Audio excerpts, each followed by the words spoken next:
Welcome, everybody, back to another episode of You Make Me Sick. Today's a very special episode. I have a dear friend and colleague here with me. This is Hannah. Say hello, Hannah. Hi, how are So, you? Hannah is a fellow nurse. She is about to take her second trip on Mercy Ships. So, Mercy Ships, we're going to kind of get into that on this episode, talk a little bit about that. She has a fundraiser coming up, excuse me, at the end of this week. So I want to talk about that too. It is the season of generosity, the season of kindness. So I'm hoping that even if people want to donate just a little bit, either to her or to Mercy Ships directly, that maybe they'll take that opportunity after hearing what she has to say. So some important stuff to talk about. So Hannah, welcome. Thank you for coming on. Thank you for having me. It's a pleasure to be here. So I kind of want to start by just talking about around the world, we're very lucky where we live. We have access to antibiotics, to the best healthcare in the world, especially we're in Boston, one of the best cities in the world, if not the best for healthcare. But there are a lot of underdeveloped countries and even continents, Africa almost all of a whole. Very unfortunate, excuse me, my voice, when it comes to actually getting appropriate healthcare, adults and children alike. Uh, in fact, people living in low income countries, they're far more likely to die from a communicable disease than non communicable diseases. So, communicable diseases are essentially like infections, anything from influenza all the way to bacterial infections, whereas non communicable diseases, something more like heart disease, stroke, cancer. Those are things that you see in populations that can obviously kind of treat those other diseases and I wouldn't say eradicate them, but definitely reduce the incidence to the point where they're not causing mass mortality. So, six of the top 10 causes of death in low income countries are actually communicable diseases. And one child in eight will actually die before the age of five in a lot of these countries because they don't have access to proper health care. You were mentioning to me earlier that there's specifically a disease process called NOMA that tends to happen in a lot of you said there's pediatrics, hmm and that's something you guys help treat while you're on Mercy Ships. Do you have explain that a little bit more? It's something Yes, I wasn't familiar with. yeah, it's something again working in Boston. We don't quite see even in the United States, throughout the United States.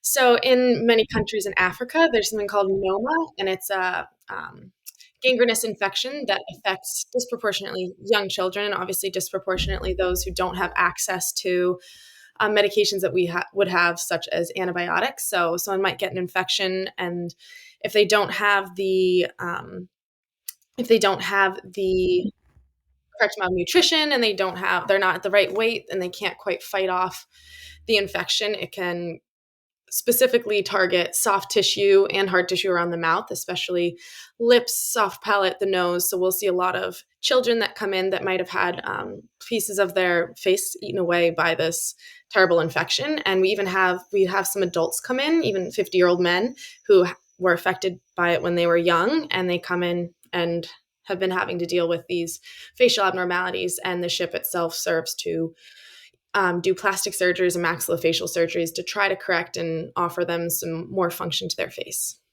Which is, yeah, something else I want to bring up too is there's 5 billion people on the planet actually lack access to safe surgery.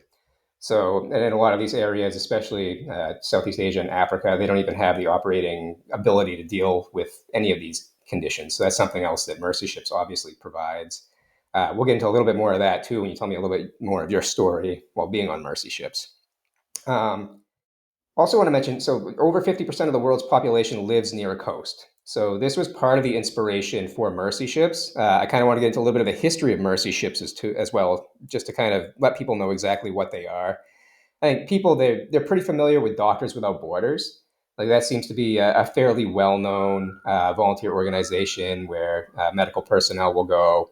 Um, I don't know if they still do like war torn areas or not, but they'll go to areas of the world, probably a lot in Africa, Southeast Asia, a lot of these underdeveloped countries. Mercy ships under the same kind of umbrella as that. They're definitely different than Doctors Without Borders. They're their own entity. They were actually founded in 1978 by Don and Dayon Stevens. They're originally in Switzerland. And since their inception, it was at 45 years ago, they've visited more than 55 developing nations, 18 developed nations around the world, with a focus of those mostly being in Africa for about the past 30 years. As we all know, you're probably not old enough. I'm old enough to remember the famine in Africa back in the 80s. There's Christmas songs written about it. There won't be snow in Africa this Christmas, which I hate, but the message is there. Yeah, it's a terrible Christmas song. So, so with that, that's where Mercy Ships has kind of been in play. And there's something that they send out a couple of ships every year. We'll get into the specifics about those ships as well because they're huge. They're like floating cities almost, and what they provide. The services are really amazing. So, a few questions for you just to get you kind of introduced and let our audience know a little bit about you. So, you're a registered nurse. How long have you been a nurse for? I've been a nurse for a little over 4 years now, And that all of that's been in the intensive care unit, correct? all in the medical ICU at Boston Medical Center. All right. Thank you for your service there. Good old BMC. Thank you too. How did you how did you hear about Mercy Ships? So I actually heard about it from my grandfather. So he's done, or he had done, about 15, 20 service trips and missions trips throughout his life, all throughout probably to 5 different countries, continents, multiple different countries. I actually had the pleasure of going to Peru with him. And again, my trips that I've done have all been medical related as well. And I just saw that desire to, put my nursing to work. And that's the crux of why I want to be a nurse. And so he was telling me about Mercy Ships. And to me, that's how I want to share my nursing and my care for others. It's so awesome. I was telling you this earlier. Like, I'm way too selfish of a person to leave everything I have here. My wife, my job, all the conveniences I have to just pick up and take off. And we'll talk a little bit about kind of your situation too, going there. But like you'll have no income while you're there. You're leaving your job behind. You have to pay for almost all your expenses while you're there, including your airfare. Mm-hmm. You still have a rent that you have to pay here. You have bills here that you have to pay. But you're just saying, you know what, I'm going to take 2 months and go and just serve somebody else who doesn't have, the opportunities or even the life that we have here. It's extremely noble. And it's something, like I said, I'm glad you're doing it because I'm just too selfish of a person to even try and do that. Well, thank you. I mean, like I also mentioned before, I feel like we all have our own desires. There's obviously so much need in our city and our country itself, that needs healthcare and needs people to I provide. agree. Yeah, I mean, the United States, like, there are a lot of people who say, well, why not just, start with at home? At the same time, we have so many resources here that people can seek out. Like, I think it's important for us to actually help other people who don't have those resources at all. Yeah. So it's one of those things that, malnutrition and starvation is a real thing in some of these countries. It's almost impossible to die of malnutrition or starvation here in the United States. Like, you have to just not decide to not eat anymore. There's access to all that. There's access to healthcare everywhere. It's not free, but you're not going to get denied. You may get a bill, but obviously you can make a payment plan or not pay it. You'll never be denied healthcare here, and you have that option. A lot of these people don't even have the option of seeking that healthcare. So, Yeah. did you know, like, with Mercy Ships, did you know anything about Mercy Ships themselves, their history, or just what the ships themselves would kind of the facilities that they had on board? So going into it, I knew a little bit. My first trip was last year I guess the beginning of this year in 2023. I was somewhat a late add-on to the ship, so I ended up having to buy my tickets about 4 days before I flew off to West Africa. So it's a little bit of a whirlwind, but I went in not really knowing anyone. I did my own research as much as I could. Um, I knew that we'd be living on the ship. I knew that its slogan is to bring hope and healing to the world. And so trying to, like, the world's forgotten poor. And again, that's kind of my philosophy when it comes to nursing. So there was a lot I didn't know going into it. And there's a lot I learned through being in it. But knowing that this mobile hospital ship, that it's just initially when I started, I thought, again, mobile hospital ship, corrective surgeries, that's amazing. And throughout my time, I realized it has a much more holistic view for interacting with the country. And that's really what made me really enjoy my Yeah. time and really look forward to coming back. So yeah, I want to briefly just kind of touch like on the ships themselves. So they have two ships in their fleet. So they have the Africa Mercy and the Global Mercy. The Global Mercy is their newest ship. It was just created, not created, but finished in 2021. It's the largest civilian hospital ship in the world. Mm-hmm. It's 37,000 tons, 570 feet long. It has 12 decks. So this thing's like a cruise ship. It's gigantic. It's like a floating city. Yes. They have obviously there's a hospital there. Decks 3 and 4 are their hospitals. Um, let's see. They have 6 operating rooms. They have 100. They have a total of almost 200 beds. They have 102 kind of what we call acute care beds. That means that kind of need like nursing care, somewhat around the clock. They have 7 ICU beds, so that's obviously 24-hour care with 1 to 2 patients per nurse. Hopefully, I don't know how they do their staffing there. And then there's 90 self-care beds, which I'm assuming are for maybe post-surgery or people who just need observation. But 200 beds in and of itself, like literally, it's like a floating hospital. It's huge. Uh, they also have classroom spaces. They have simulation labs, state-of-the-art technology.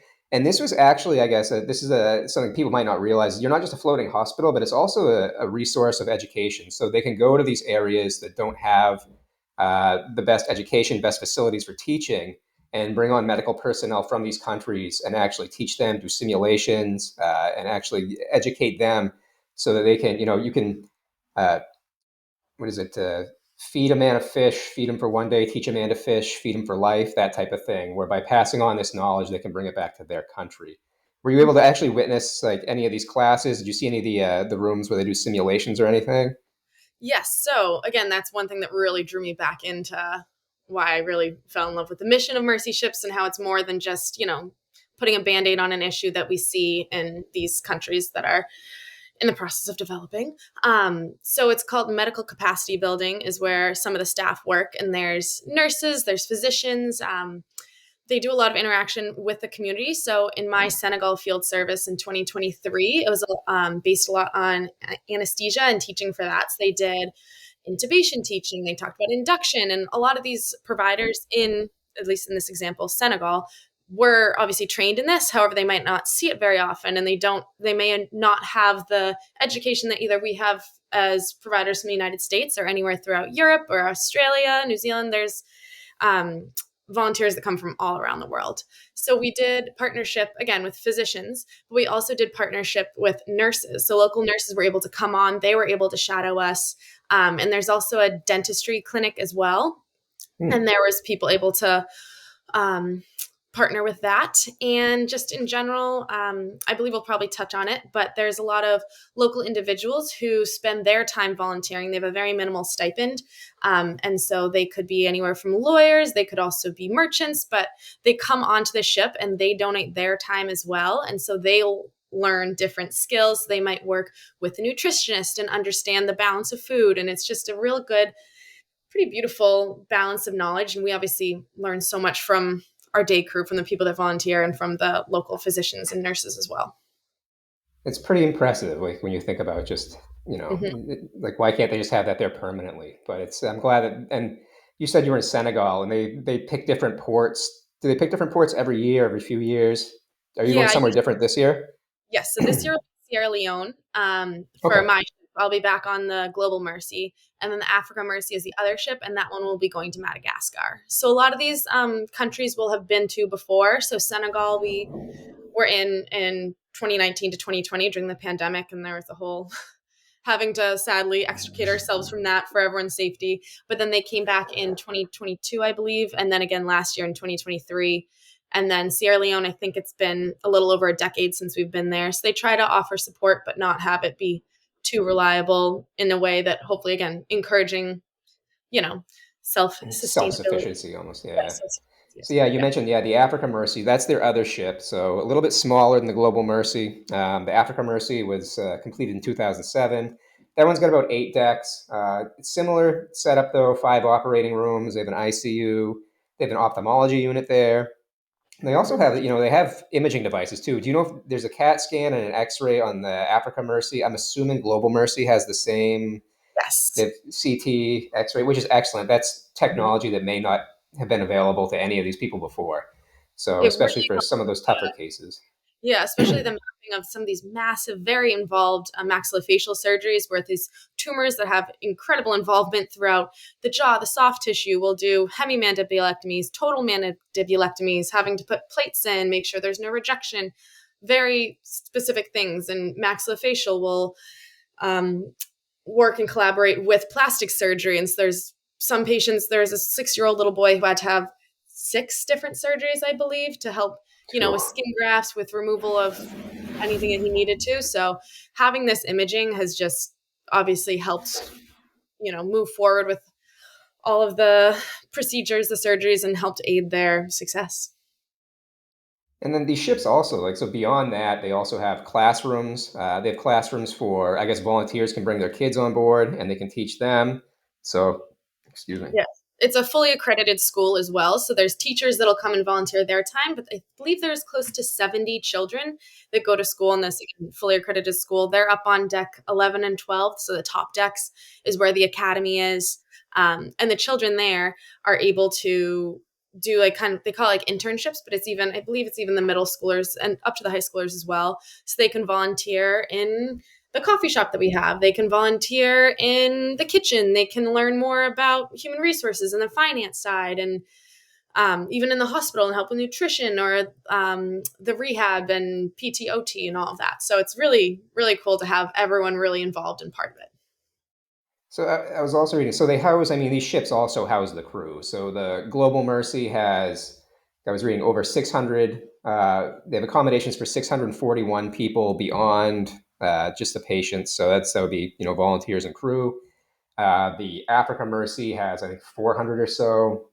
Let's see if I can Mhm. find the exact number. No. But it looks like the Africa Mercy also has a Starbucks. Did you guys have a Starbucks or just a regular coffee shop there on We Global have a coffee Mercy? shop that's run by the volunteers. So they're able to, Okay, be baristas and help us sure. out to make it through And our night shifts and day shifts. there's library, laundry, rest. I guess the Africa has a restaurant and a gymnasium. Like these are literally like floating Yeah, cities. So, same, yeah, same which with the is Global excellent. Market. Yeah. I would get bored to death. I'd get cabin fever. But I mean, you guys, when you're docked though, so when you're docked, you can actually you have free time to get off the ship and go and kind of explore a little bit. Yeah. So, how was that? Did you find that to be just a fun experience? Probably something pretty unique, huh? It was very unique. It was, again, it's one thing when you go visit a different city. You're there for maybe a week, if you're lucky, a week and a half too. But in this case, again, when I was in Dakar, Senegal, the capital, we stayed in port, but you could leave the ship when you needed to. You found new friends. We were able to even try our hand at surfing a little bit. But you really become part of the city. Like you live there, you immerse yourself. And again, the friends, like I was saying, are day crew, so individuals that choose their local Senegalese, or we actually, that service also served the Gambia, a country just within Senegal. So there was day crew from both of those countries. Um, you get really close with them and they'll show you their favorite local vendor. They'll show you some hidden spots you might not have before. And you really get the inside look at this beautiful city that, if you just stayed on the ship, which is some people prefer to spend more time on the ship, you might miss out on, but you really get to see the beautiful history, the culture, and it's just truly unique. It's a cool experience. So you talked about the day crew. So these are usually people from the countries that you visit. They'll come on.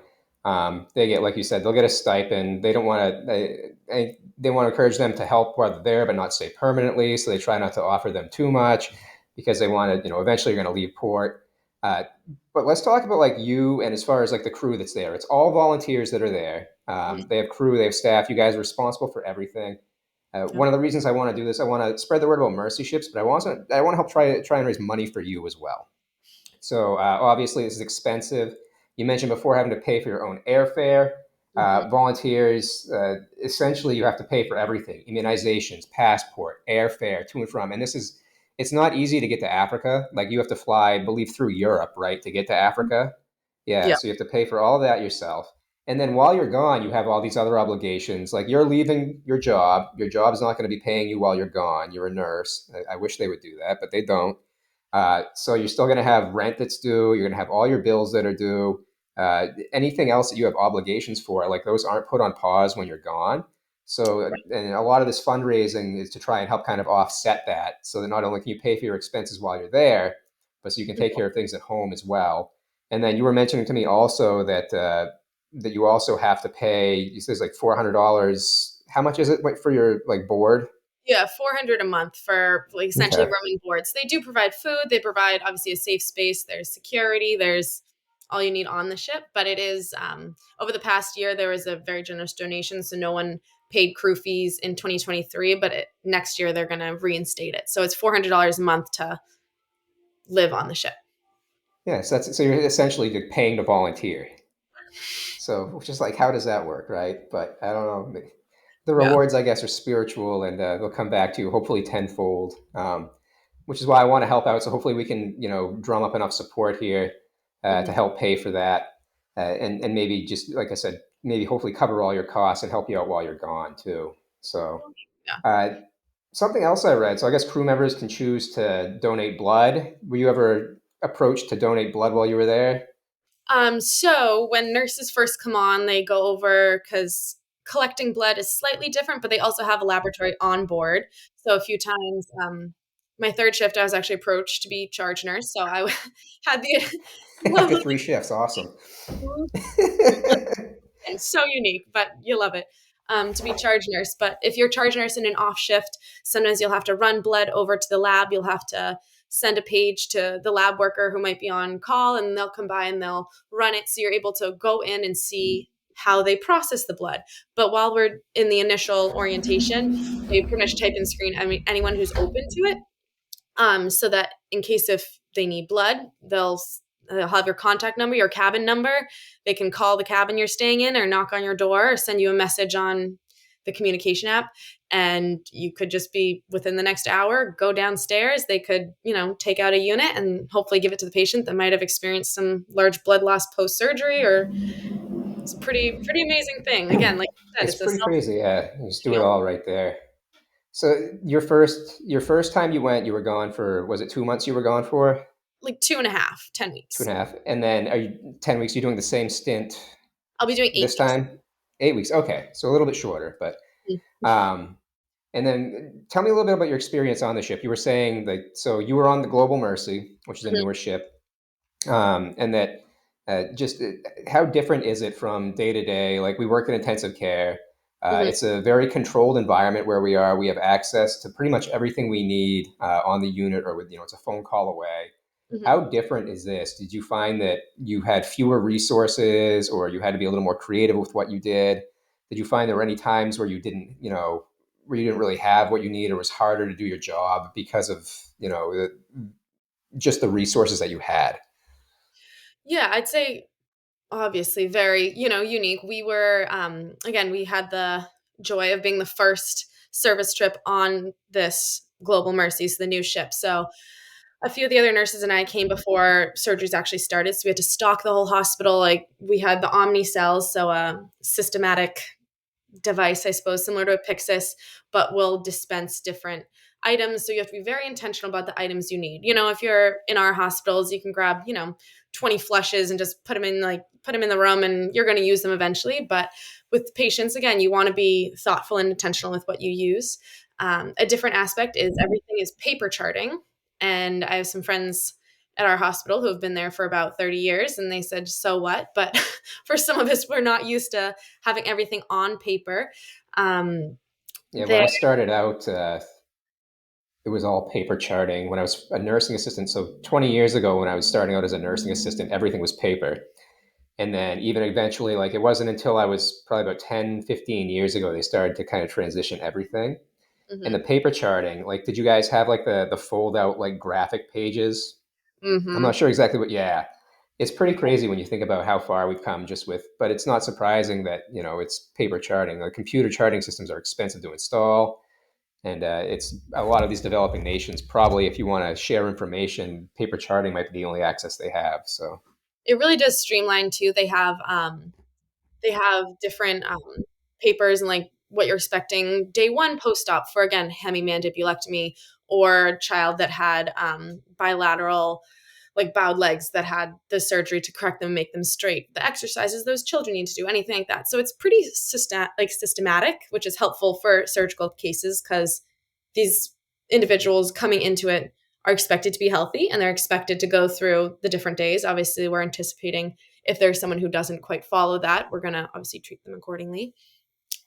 Um, I feel as though there was, we also compounded almost all of our own medication. We did a lot of IV medication going to gravity. So you have to count the drip rates, which I only learned in nursing school. I that had to. is, yeah, that is something that is like old school Mhm. because pumps have been used now for 30 years or so, maybe longer than that, depending where you're at. And it's like, yeah, for people like who aren't nurses, so when you set up an IV, you have to have medications go in at a specific rate. So it's usually milliliters per hour. And Now we have pumps that just do it. So you put it into an IV pump and it's all mechanical, and you can punch in exactly program what you need, the medication and how much, the concentration, and how much you want to instill per hour. But when you don't have that, what you have is an IV set with a little like roller clamp, and you have to use the roller clamp, and there's a drip chamber up at the top, and you have to actually count the number of drips that come through. So you can calculate how many drips, and each drip is maybe 1 mil. I can't remember exactly what it is, but you have to calculate that way and Mhm. to get your precise mils per hour. It's definitely it's more difficult, more time consuming, and it's something that at least here in the United States you just never see anymore. So that's pretty crazy. We did have a few syringe pumps again for the pediatric patients for Okay. any like pain control medication, like a morphine drip. Hmm. But Yep. those were far and few between. Same with feeding pumps. A lot of the maxillofacial patients would have tubes that nasogastric tubes, so tubes that go from their nose to their belly because they aren't able to chew with their jaw. Some of the plastic surgery children needed such high calorie intake and such high just food intake in order to help their healing that during the day we would encourage them to eat, and at night they'd be on overnight feeds, so they'd have continuous tube feeding and food going through their tubes overnight, so they're just almost getting food 24/7. So Pretty pretty crazy stuff. good. What's your most memorable moment from your trip there? If you had to pick, like, do you have one that kind of stands out above the other ones as far as just that you'll kind of never forget, like a situation that you'll probably may never be in again or that you didn't expect to be in?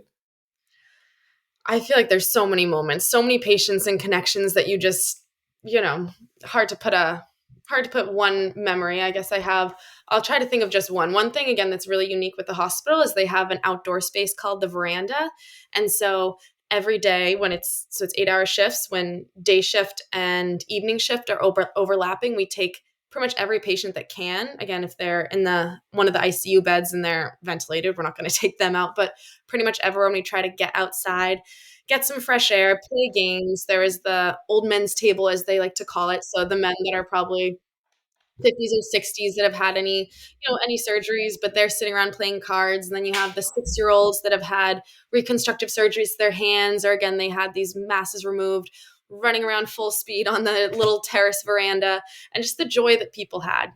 It was really interesting. A lot of the maxillofacial patients, due to the culture, and just because if you have a large mass in your face, you may not feel as much pride in that mass. And so they were a little more reserved when they first came onto the ship. But some of these patients spend 2 to 3 weeks, sometimes a month there, and seeing these people truly open up, see them actually feel happy enough to smile, and seeing that growth. And again, you're working 5 shifts a week, and on your off shift, you can go down and see the hospital too. You really form connections with these patients that you just unfortunately I haven't had as much of that experience in the United States, but these patients want to be there and you want to be there, and having a whole Yeah, community, nurses and patients, and us all playing together, listening to music. It's just truly unique.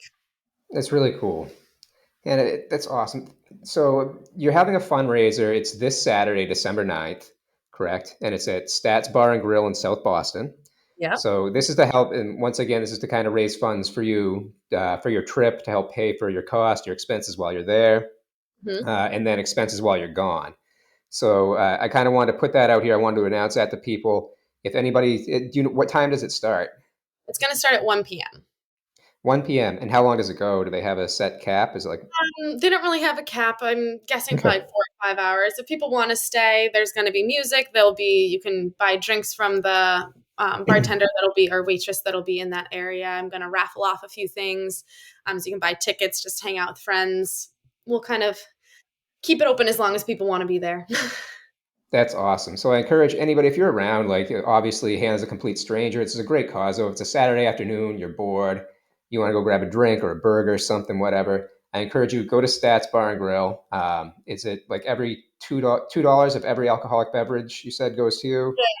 There's So yeah, two sponsored ones. So High Noons and Bud okay. Lights. $2 extra will go to me. Perfect. All right. High Noons and Bud Lights. So the YouTube, so I put this on a YouTube network it's the Kirk Minahan Show Network, which is he's a barstool like sports podcaster, and his fans actually have a network set aside where we're able to go on and put just essentially random content. A lot of times it has to do with his show. My stuff, sometimes I'll incorporate things from his show into the like Make Me Sick world. But Barstool, High Noon and Barstool are essentially partnered up. Like I think High Noon is a Barstool product. Anyway, so that's perfect. So High Noons, get out there. And then beyond that, like you said, there'll be raffles. There'll be a few things getting raffled off, so people can go and buy raffle tickets. But I encourage you, please. And then there's other ways to donate too. If you don't drink, if you don't want to deal with people, uh, you can also you can directly donate to Hannah if you're comfortable doing that. You can. Are you okay giving your Venmo? Do you want to give your Venmo? Yeah, All right, all right. So what's your Venmo, Hannah? it's Hannah hyphen Miles hyphen 6. And that's something else that do you mind if I post that? I think it's on, and it's on the invite, right? So there's an invite that came out too. I'll post that again as well. So all that information. If for whatever reason you're not comfortable directly donating to Hannah, there's also a link that I can provide that it's through Mercy Ships, but it connects to Hannah's account or Hannah. Correct? Is that correct? Yeah, So I I'll be can able. post Yeah, that as well. And if you're not comfortable with that, but you still want to give to Mercy Ships, I encourage that. I encourage giving to both, but give more money to Hannah. Mercy Ships from now until the end of the year will actually match whatever you donate as well. So it is the season of generosity, the season of giving. No matter if you celebrate Christmas or Hanukkah or Kwanzaa or Festivus, or if you are just agnostic and don't celebrate anything, it's still a good time of year to help those who definitely don't have as much as we have. Even if you're to donate a dollar, like $1, all right, it would be great. So the other thing I encourage people to do is to share this video. I'm going to post it. Obviously, it'll be on YouTube. I'm going to post it on my podcast, my RSS feed, which goes out to Spotify, goes out to Apple Podcasts, like all the major podcast providers. For every download or listen that it gets, I will also donate. I'm going to donate $1 to Hannah and then $1 to Mercy Ships, up to $500. So please, people, share this. If nothing else, like I said, donate 50 cents. Who cares? It goes to a great cause. It goes to this wonderful, beautiful young woman who's going to help people who need it. While we're sitting here in America, stuffing our faces and sitting on our couches and on our phones, these are going to people who could use it. So please, if you can, if you can't, even just good thoughts, prayers, all those things, wonderful, positive vibes, whatever you want to send, are also welcome. I think so. So Hannah, thank you so much for just joining me. When you come back, will you come back on and kind of share your trip? I would love to. Thank you so much for having me too. It's Yeah. always a pleasure. It's always a joy to speak about my experience and again sharing some of these people's amazing, beautiful stories. And I know you're mentioning all this. Feel free to look up Mercy Ships, some of the stories that they're able to share, and the what these individuals have been through, and the Yeah, experiences they. I'll link Mercy Ships on my Twitter too, and I'll make sure to kind of add them just whenever I post about them too, so people can look up Mercy Ships. Yes. But Well, thank and you you are again. obviously welcome on at any point in time if you want to come on and talk about something that isn't Mercy Ships. If you want to do infectious disease or some kind of, Hannah is actually the one who talked about. She brought up hyperemesis, cannabinoid hyperemesis syndrome. She's the first one to mention it to me. So one of the podcasts also on the network. It's a weed show, the 420 guys. It's 420 somewhere is the name of the show. But they had me on and we talked about the cannabinoid hyperemesis syndrome. So, but Hannah was the first one to mention that to me. So I can't take credit for knowing, all about that all on my own. So anyway, Hannah, thank you so much. I guess before we leave, three last questions. It is Christmas time. Do you Mhm. have, if I have asked you a couple of Christmas questions off the cuff, do you have a favorite Christmas movie? Favorite Christmas movie? I think I'd have to say Home Alone. Off All my right. my head, Do it's you a have a great. do you have a least favorite Christmas movie? I don't know if I have a least favorite one. Do you have a least favorite one? I hate the Polar Express. I Oh, really don't like the Polar Express. It's just creepy. It's weird. I don't like the animation. I don't like the singing. Yeah, I don't know. My wife puts it on every year, and I have to leave the room.